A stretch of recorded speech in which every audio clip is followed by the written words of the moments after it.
Thank you, Pooji. Student, once again here we'll be talking about current calculation using Kirchhoff's law. It says when the switch S in the circuit shown is closed, then the value of current यहाँ पे हमें calculate करनी है कि क्या होगी. So अगर आप यहाँ ध्यान से देखते हैं तो दिस इज ओपन सर्किट, कहीं पे क्लोज लूप्स नहीं है और एक पॉइंट है सी और एक स्विच है. स्विच को हमने क्लोज किया तो यहाँ की करंट कैलकुलेट करनी है और पोटेंशियल और ए और B, potential at A and B are given which are fix. So will make use of nodal analysis that will always help in analysing such type of cases. A which is at 20 volt is connected with 2 ohm resistance और यहाँ पे फिर एक 2 ohm resistance है और इसको directly हम अर्थ से कनेक्ट कर देते हैं as switch is closed. Here it is 4 ohm resistance and this terminal is B at 10 volt. तो हमें C पॉइंट का पोटेंशियल X कंसिडर कर लेते हैं because as it is earth connection तो here पोटेंशियल इज 0. तो राइटिंग की CL equation at X, अगर x की KCL इक्वेशन लिखेंगे तो x से अवे जाने वाले करंट का सम 0 होगा. So will write it x minus 20 divided by 2 plus x minus 10 divided by 4 plus x by 2 is 0. If we simplify, this gives us 2x minus 40 plus x minus 10 plus 2x is 0. So 2 plus 2 plus x is 5x is equals to 50. The value of x we are getting is 10 volt. और अगर 10 volt potential x का निकल गया है तो current through 2 ohm resistance can be given as x by 2 which is 10 by 2 is equals to 5 ampere. Directly we are getting the result to this problem. Thank you पूजी. Students, यहाँ पे हम बात करेंगे potential difference between batteries which are connected in parallel. देखो अब question is simple which was asked in a previous JEE Main. Question says in the circuit the potential difference between A and B we need to calculate.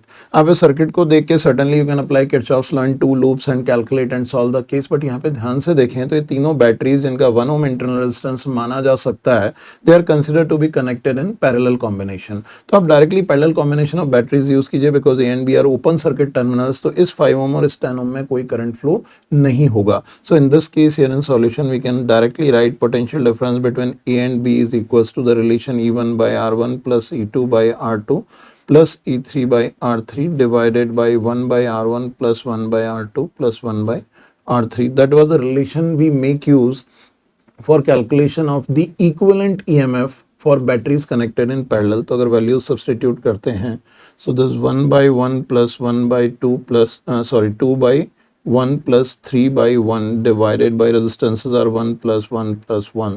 So it comes out to be 3 plus 3, this is 6 divided by this is 6 volt. Directly आपके पास question का answer आ रहा है. You don't need to spend even a minute. Here this will not be 1, this is 6 by 3, so the value comes out to be 2 volt. That's what you need to make use of. छोटी छोटी mistakes कई बार हमको examination hall में negative marking करवा देती है. मेरी mistake है तो यहाँ पे मैं करेक्ट कर सकता हूँ, but you need to be careful while solving the question and calculating results.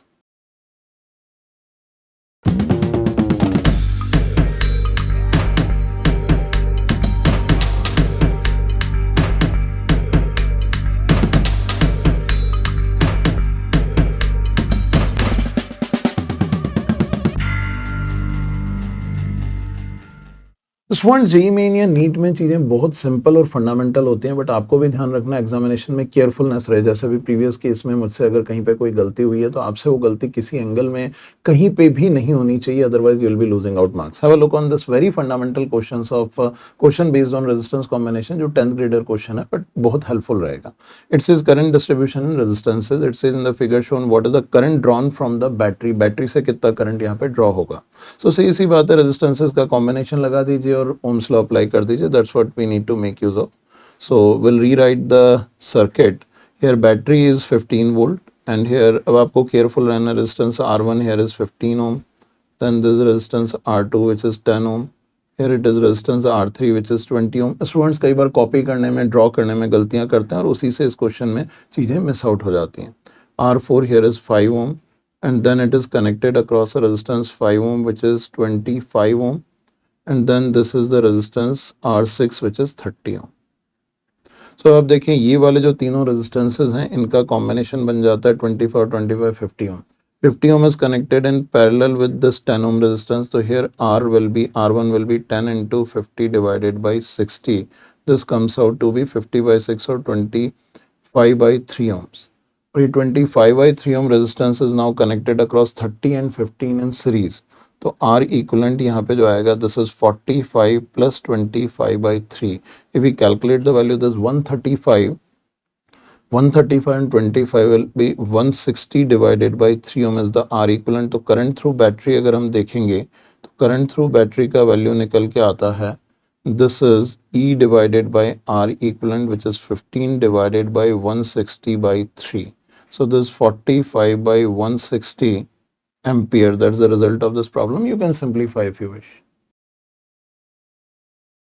Thank you भोजी। एक और इक्विवेलेंट रेजिस्टेंस का केस हम यहाँ पे देखते हैं। थोड़े थोड़े ट्विस्टेड केसेस होते हैं तो आपको सारे केसेस दिमाग में बिठाने पड़ेंगे कि कभी भी इस तरह का कोई भी सिचुएशन आता है, you will be able to manage with this. It says resistance due to wire structure. एक पहले भी हम केस कर चुके हैं जिसमें ए शेप के लेटर के वायर स्ट्रक्चर का रेजिस्टेंस हमें निकालना था। It says the wire of resistance R is bent to form a square ABCD as shown in this figure and the effective resistance between E and C we want to calculate.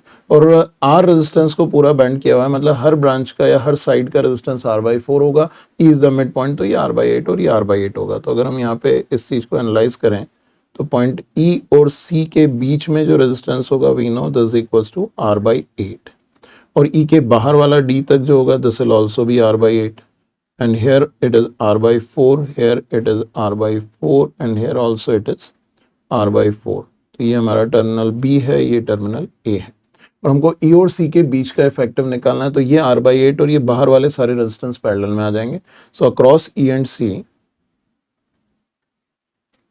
अब देखिए ये वाला resistance R/8 होगा और बाहर वाले सारे इसके पैरेलल में होंगे, and this will be 3R/4 plus R/8, this 3R/4 plus R/8 and the value will be in this situation 7R/8, और 7R/8 और R/8 are connected in parallel combination।